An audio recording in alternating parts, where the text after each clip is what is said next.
Salam əziz müəllimlər. Bizim bugünkü dərsimiz fizika fənninə həsr olunur. Biz bugün Təranə Orucovanın təqdimatında dəyişən cərəyan qanunları mövzusuna dair müxtəlif test tapşırıqlarının izahı ilə tanış olacağıq. Salam Təranə xanım. Salam Pərvinə xanım, xoş gördük. Təranə xanım, dəyişən cərəyan qanunları mövzusunda müəllimlər daha çox nələrə diqqət yetirməlidirlər?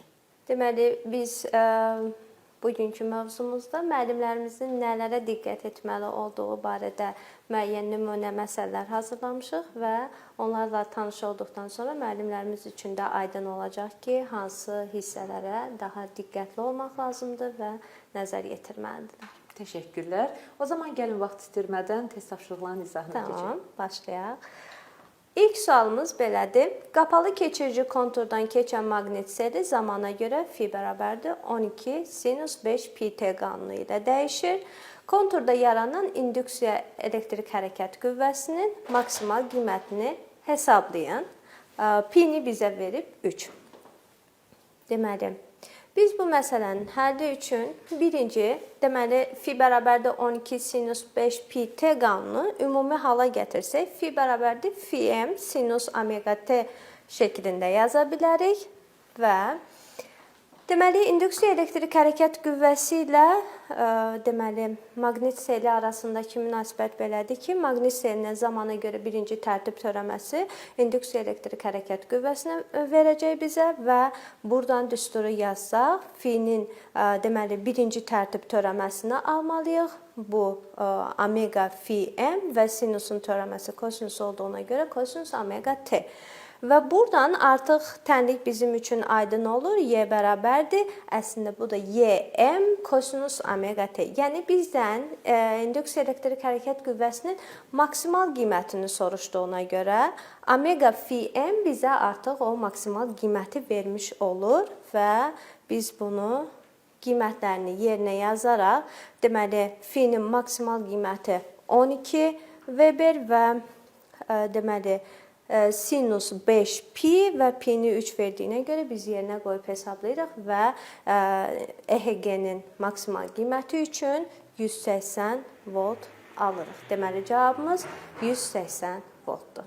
Növbəti məsələmiz dəyişən cərəyan mənbəyinə qoşulmuş sarğacda cərəyan şiddətinin rəqsləri gərginliyin indi bizdən verilən cavablardan hansının doğru olduğunu soruşur və biz baxırıq ki, sarğac qoşulmuş dövrədir və sarğac qoşulmuş dövrədə cərəyan şiddətinin rəqsləri gərginliyin rəqslərindən fazaca pi bölünsün 2 qədər geri qalır və biz bunu qrafik olaraq təsvir etsək, görürük ki, gərginlik deməli başlayıb sıfırdan və həmin vaxtda cərəyan şiddəti maksimal olub, ancaq deməli hərəkəti qrafikini izlədikdə görürük ki, cərəyan rəqsləri gərginlik rəqslərindən fazaca pi bölü 2 qədər geri qalıb və bunu tənlik olaraq ifadə eləsək, bu şəkildə ifadə edə bilirik. Deməli, doğru cavabımız A bəndi. Növbəti sual. Deməli, gərginliyi U bərabərdir 30 kök 2 sinus 20 t qanunu ilə dəyişən cərəyan dövrəsinə induktivliyi 0,3 Henri olan sarğac qoşulmuşdur. Bizdən ampermetrin göstərişini hesablamamızı istəyir və biz bunun üçün əvvəlcə bilməliyik ki, ampermetrin göstərişi dedikdə nəyi nəzərdə tuturuq? Biz deməli, dəyişən cərəyan dövrəsində cərəyan şiddətinin həm maksimal qiyməti, həm təsir edici qiymətini bilirik artıq və ampermetrin göstərişi dedikdə onun təsir edici qiymətini nəzərdə tuturuq. Biz tənliyə baxdıqda görürük ki, deməli, gərginlik U bərabərdir UM sinus omega t qanunu ilə dəyişir və buradakı, deməli, buradan IM bərabərdir UM bölünsün omega L. Omega L, deməli, induktiv müqavimətin düsturudur, hansı ki, deməli, sarğac olan dövrədə induktiv müqavimət var və ona görə biz tənliyimizdə induktiv müqaviməti yazırıq. Deməli, gərginliyin maksimal qiyməti 30 kök 2, omega 20 və induktivliyi də məsələdə bizə verib 0,3 və beləliklə biz bunları yerinə qoyub hesablasaq, cərəyan şiddətinin maksimal qiyməti üçün 5 kök 2 alarıq. Ampermetrin göstərişini bizdən istədiyi üçün deməli biz onun təsir edici qiymətini müəyyən etməliyik və təsir edici qiymət maksimal qiymətdən kök 2 dəfə az olduğu üçün biz deməli 5 kök 2-ni kök 2-yə bölürük və beləliklə 5 amper almış oluruq. Bu o deməkdir ki, ampermetrin göstərişi 5 amperdir. Deməli, növbəti məsələmizdə sabit tezlikli dəyişən cəryan dövrəsinə qoşulmuş sarğacın induktiv müqavimətinin induktivlikdən asıllıq qrafiki verilmişdir. Və qrafikə diqqət edəsək, induktiv müqavimət XL və induktivliyin qiyməti verilmişdir. Bizdən istəyir, deməli, dəyişən cəryanın tezliyini hesablayın. Bunun üçün biz induktiv müqavimətin düsturunu yazırıq. XL bərabərdir omega L. O da bərabərdir. Omeganın yerinə 2pi nü yazaraq 2pi nü L şəklində yaza bilərik və nünü hesablamaq üçün isə düsturdan nünü təyin edərək qiymətlərini yerinə yazırıq və 25 Hz almış oluruq. Deməli, cavabımız 25 Hz-dir. Növbəti sual. Gərginliyin amplitud qiyməti 40 volt olan dəyişən cəryan dövrəsinə müqaviməti 80 ohm olan rezistor qoşulmuşdur. 2 dəqiqə müddətində rezistorda ayrılan istilik miqdarını hesablayın. Aktiv müqavimət daxil olan dövrədə deməli istilik miqdarı Q bərabərdir U kvadrat bölünsün R vur T düsturu ilə təyin olunur və biz burada baxırıq ki, U gərginliyin təsir edici qiymətidir. Lakin bizə lazımdır, deməli bizə tənlikdə verilib amplitud qiyməti. Amplitud qiyməti verildiyinə görə mən təsir edici qiymətlə amplitud qiyməti arasında əlaqə qurmalıyam və buradan təsir edici qiymət U bərabərdir UM bölünsün kök 2. Buradan sonra biz ya düsturda həmin U-nun UM ilə ifadəsini nəzərə alaraq Q bərabərdir UM kvadrat bölünsün 2R vur T düsturu ilə hesablama apara bilərik və ya buradan birbaşa deməli gərginliyin maksimal qiymətini nəzərə alıb gərginliyin təsir edici qiymətini hesablayıb sonra yerinə yazaraq birinci düsturda hesablamamızı davam etdirə bilərik və hər iki halda cavabımız 1200 joule olacaq. Bizdən hansı ifadələrin doğru olduğunu soruşur və gərginliyi U bərabərdir UM sinus omega T kimi dəyişən cəryan dövrəsinə kondensator qoşulmuşdur. Deməli, kondensator qoşulmuş dövrə verilib bizə və burada kondensator qoşulmuş dövrədə biz bilirik ki, istilik ayrılmır. Çünki istiliyin ayrılması üçün aktiv müqavimət olmalıdır və bizim bu məsələmizdə aktiv müqavimət olmadığı üçün deməli dövrədə istilik miqdarı ayrılır ifadəsi yanlış ifadədir. Müqaviməti dəyişən cəryanın tezliyindən asılıdır. Deməli biz tutum müqaviməti daxil olan dövrə üçün baxanda görürük ki, tutum müqaviməti XC bərabərdir 1 bölünsün omega C və buradan omegadan biz müəyyənləşdiririk ki, həqiqətən də müqaviməti dəyişən cəryanın tezliyindən asılıdır. Deməli, ikinci ifadə doğrudur və gərginliyin rəqsləri üçün U bərabərdir UM sinus omega T yaza bilərik və buradan cəryan şiddəti üçün isə IM sinus omega T plus pi bölünsün 2. Bu o deməkdir ki, tutum müqaviməti daxil olan dövrədə cərəyan rəqsləri gərginlik rəqslərini fazlaca pi bölünsün 2 qədər qabaqlayır. Və deməli doğru cavabımız 2 və 4 olacaq. Növbəti sualımız dəyişən cəryan dövrəsinə sarğac qoşulmuşdur. Bu halda hansı halda induktiv müqavimət artar?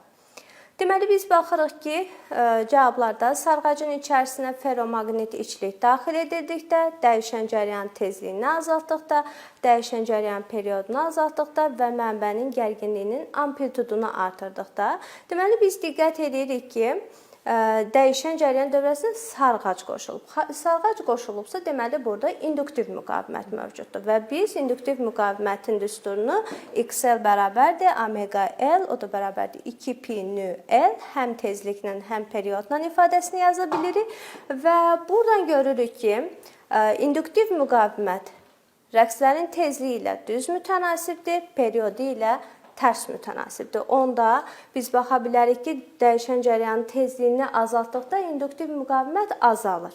Periyodunu azaltdıqda isə induktiv müqavimət artır. Və bizdən hansı halda induktiv müqavimətin artmasını soruşduğu üçün deməli 3-cü cavab doğrudur. Digər cavablara baxsaq, sarğacın içərisinə ferromaqnetlikçilik daxil edildikdə bunu isə biz artıq buradakı induktivliklə əlaqələndirəcəyik. Yəni induktivlik nədən asılıdır?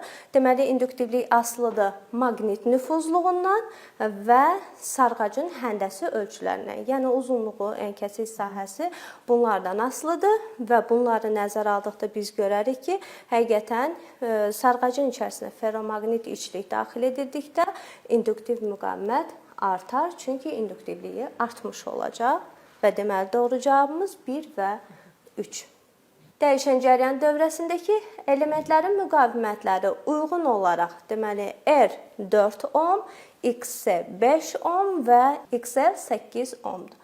Deməli biz dövrəmizə baxdıqda görürük ki, aktiv müqavimət, induktiv müqavimət və tutum müqaviməti ardıcıl birləşib.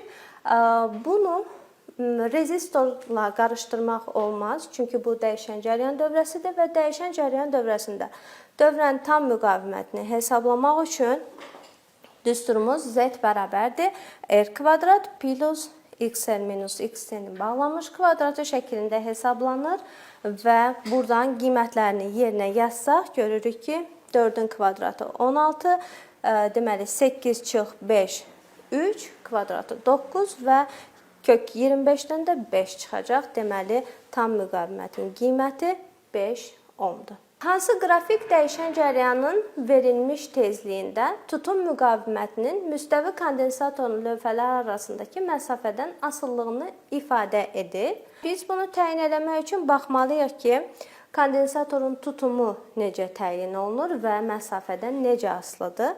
Baxırıq ki, tutum S bərabərdir epsilon, epsilon 0, S bölünsün D. Və biz tutum müqaviməti ilə tutum arasındakı əlaqədən istifadə edərək tutumun düsturunu gətirib nəzərə alsaq, görürük ki, tutum müqaviməti və kondensatorun lövhələri arasındakı məsafə düz mütənasibdir və deməli doğru cavabımız C variantıdır. Nəqlin ənkəsindən keçən yükün qiyməti Q bərabərdir 0,28 sinus 100 T qanunu ilə dəyişir. Cərəyan şiddətinin təsir edici qiymətini tapın. Bilirik ki, cərəyan şiddəti yükün zamana görə birinci tərtib törəməsidir. Və biz yükün tənliyinə baxsaq, Q bərabərdir QM sinus omega T.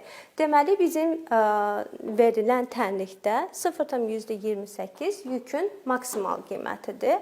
Və biz törəmə alsaq, görərik ki, cərəyanın maksimal qiyməti QM omega ilə təyin olunar. Artıq bizim tənlikdə həm omega, həm də Q-nun maksimal qiyməti olduğuna görə biz tənlikdə yerinə yazaraq cərəyan şiddətinin maksimal qiyməti üçün 28 amper alarıq.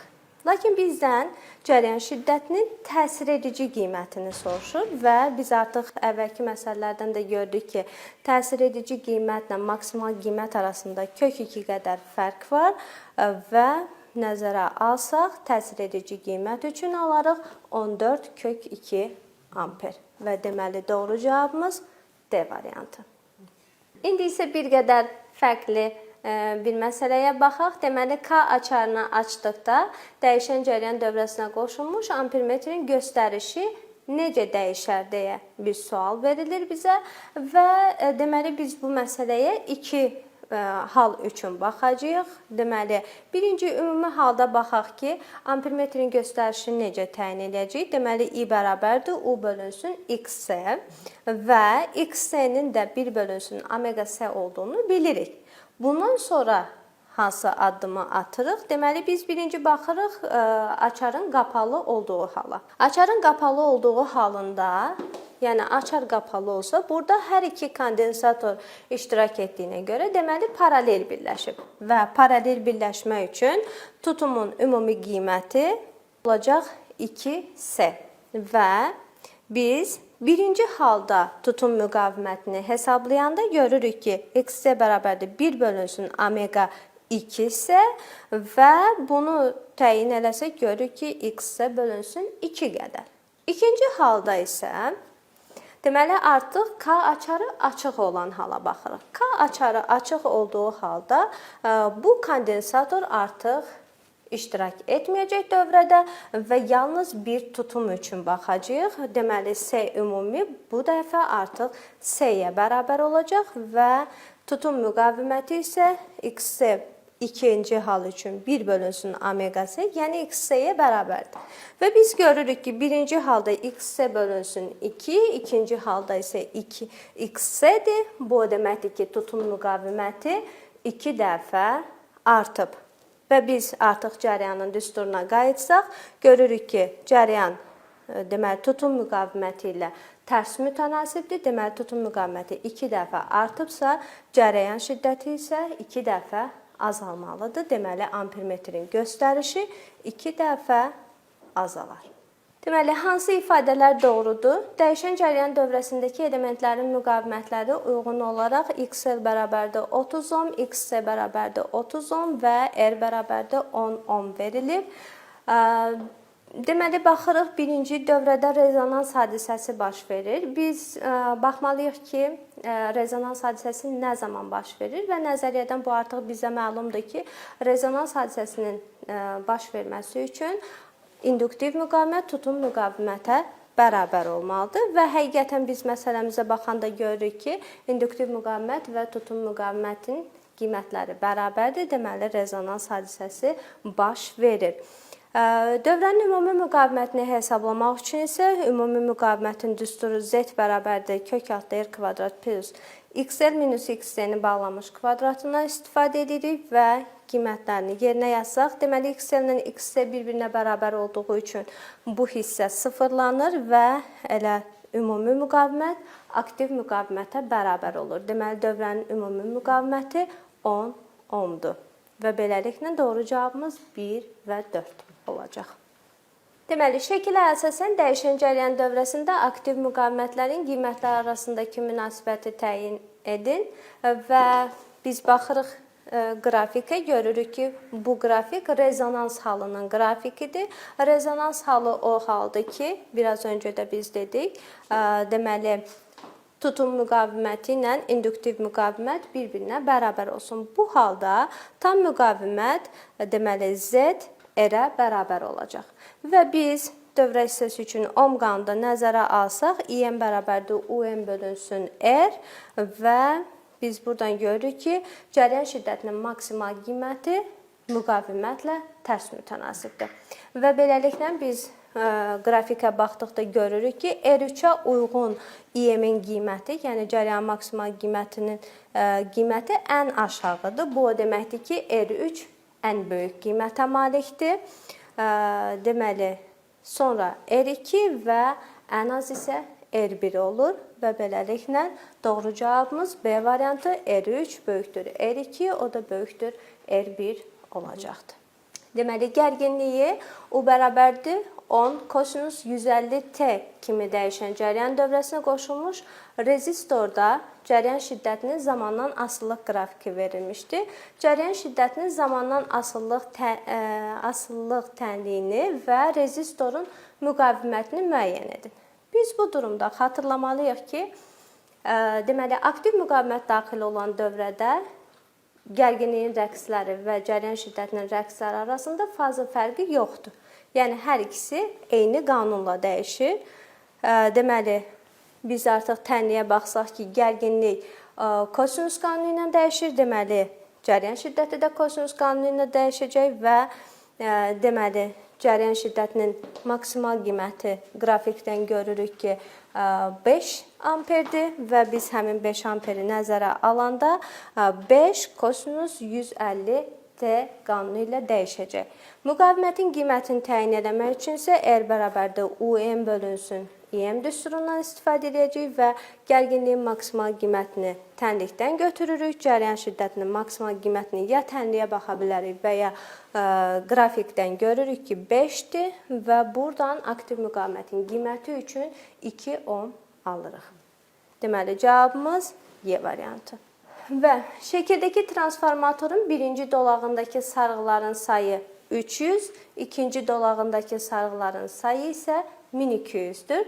Transformatorun birinci dolağında gərginlik 220 volt olarsa, bizdən bu transformatorun növünü və ikinci dolağındakı gərginliyi təyin etməyimizi istəyir. Deməli, transformatorun növünü müəyyənləşdirmək üçün biz transformasiya əmsalı adlanan kəmiyyət istifadə edirik. K ilə işarə olunur və N1 bölünsün N2. Yəni N1, N2 dolaqdakı sarğıların sayını ifadə eləyir və biz görürük ki, deməli birinci dolaqda say 300 idi, ikincidə 1200 və biz buradan K-nın qiyməti üçün 1 bölünsün 4 alırıq və deməli əgər K birdən böyük olarsa, bu transformator alçaldıcı, K birdən kiçik olarsa, bu transformator yüksəldicidir. Deməli, biz buradan baxıb cavablardan öncədən də müəyyən cavabları ələyə bilərik və ya davam hissəsində deməli, N2 böl N1 bərabərdir U2 bölünsün U1. Yəni, transformatorun dolağındakı sarğıların sayı ilə oradakı gərginlik arasındakı əlaqədən müəyyənləşdirə bilərik ki, ikinci dolaqdakı deməli, gərginlik 880 voltdur. Və biz artıq buradan təyin edirik ki, bu transformator həqiqətən yüksəldicidir və ikinci dolağındakı gərginliyin qiyməti isə 880 voltdur. Deməli, cavabımız B variantı. Deməli, bugünlük bu qədər. Sertifikasiya imtahanında iştirak edəcək bütün həmkarlarıma uğurlar arzulayıram. Sizə də təşəkkür edirəm. Biz də sizə təşəkkür edirik. Ümid edirik ki, danışdıqlarınız, izahlarınız müəllimlər üçün faydalı olacaq. Təşəkkürlər. Mən təşəkkür edirəm. Əziz müəllimlər, bizim bugünlük verilişimiz bu qədər. Növbəti buraxılışlarda görüşənə qədər.